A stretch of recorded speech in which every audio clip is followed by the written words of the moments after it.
بسم اللہ الرحمن الرحیم۔ السلام علیکم۔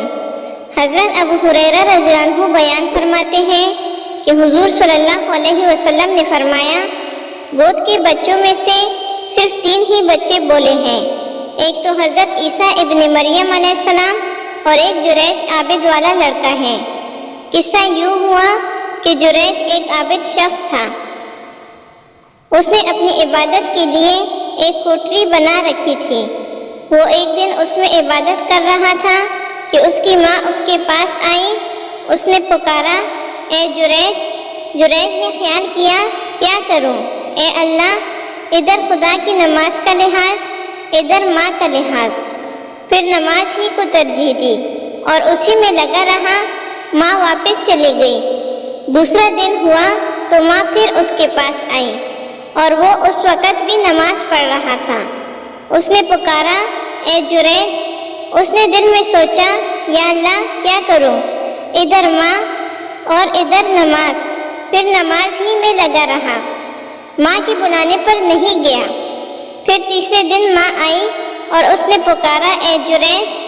اس نے دل میں سوچا، اے اللہ، ادھر نماز ادھر نماز، کیا کروں؟ پھر بھی نماز ہی کی طرف متوجہ رہ گیا۔ بس ماں نے جھنجھلا کر بد دعا کی، اے اللہ، اس کو اس وقت تک موت نہ آئے جب تک کہ اس کو پہلے فحشہ عورتوں سے پالا نہ پڑے۔ اس کے بعد بنی اسرائیل میں جریج کی عبادت اور زہد کا شہرہ اڑنے لگا۔ ایک بدکار عورت تھی جس کا حسن و جمال ضرب المثل تھا۔ اس نے بنی اسرائیل سے کہا، اگر تم کہو تو میں جا کر اسے لبھاؤں۔ یہ کہہ کر وہ ایک دن اس کے پاس آئی۔ جریج نے اس کی طرف نظر تک نہ اٹھائی۔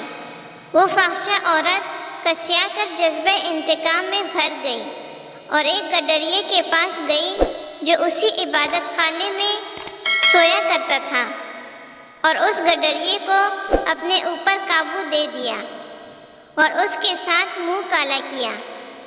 اس سے حمل ٹھہر گیا۔ جب اس نے بچہ جنا تو اس نے جریج سے انتقام لینے کے لیے مشہور کیا کہ یہ لڑکا جریج سے ہوا ہے۔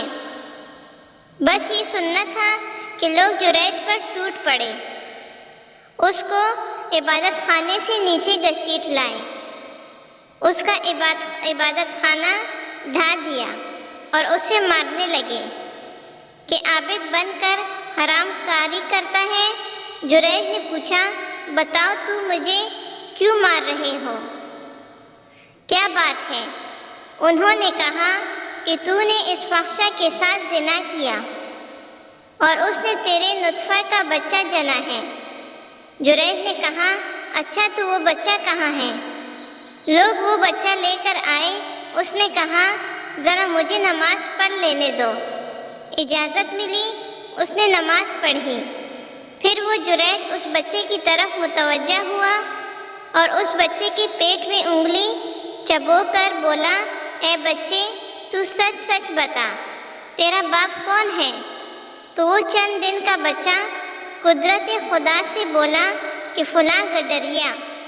یہ کرامت دیکھ کر اب وہی لوگ جریج کے ہاتھ پاؤں چومنے لگے اور اسے تبرک بنا کر چھونے لگے، کہنے لگے، اب ہم تمہارا عبادت خانہ سونے کا بنا دیتے ہیں۔ اس نے کہا، نہیں، یہ سب رہنے دو، جیسا وہ مٹی کا پہلے تھا ویسا بنا دو۔ تو لوگوں نے ویسا ہی بنا دیا۔ امید ہے کہ آپ کو ہماری ویڈیو پسند آئی ہوگی اور ساتھ ہی ہمارے چینل کو سبسکرائب کرتے ہیں۔